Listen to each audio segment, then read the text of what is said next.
స్వాగతం అండి ఛానల్లోకి అందరికీ. నా పేరు సుజాత చెల్లపిల్ల. ఈరోజు ధర్మరక్షణ ఎలా ఉండాలంటే అని రామాయణంలో జరిగిన ఒక యథార్థ సంఘటన చెప్తాను. రామరావణ సంగ్రామం జరుగుతోంది. ఒక చిన్న రాక్షసుడు రాముడి మీదకి వచ్చాడు. అప్పుడు శ్రీరాముడు ఎన్ని అస్త్రాలు ప్రయోగించినా కూడా అతను ఏం చేయలేకపోతున్నాయి.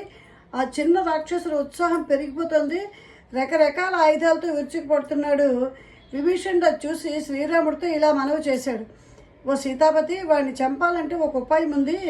చీకటి పడేలాగా వాడి ప్రాణం తీసేయాలి, లేకపోతే రాత్రిపూట వాడు మరింతగా విజృంభిస్తాడు. వీడి ప్రాణం ఎడంకాలు బొటనవేలులో ఉంది అని చెప్పాడు.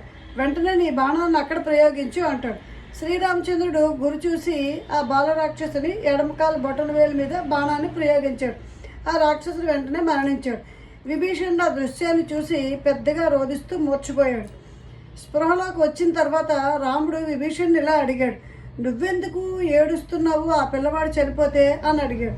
శ్రీరామ, ఆ బాలుడు మరెవరో కాదు, నా ఏకైక పుత్రుడు అన్నాడు విభీషణుడు. వెంటనే ఆ మాట విని రాముడు తను చేసిన పనికి ఎంతో చింతాక్రాంతుడయ్యాడు. అయ్యో, ఇలాంటి పని నేను చేశానా అని. వెంటనే తను అంటాడు అనమాట, అదేం లేదు శ్రీరామ, ధర్మరక్షణకి బంధుప్రీతి అనేది చూసుకోకూడదు, బంధువర్గం మనం ఆలోచించకూడదు. అక్కడ మనం ధర్మాన్ని కాపాడాలి కాబట్టి నువ్వు చేసింది తప్పు అయితే కాదంటూ రాముడిని విభీషణుడు ఓదార్చడం అనేది జరుగుతుంది. ధర్మరక్షణ అంటే ఎలా ఉంటుందన్నది మనకి చక్కని ఉదాహరణ రామాయణంలో ఇది.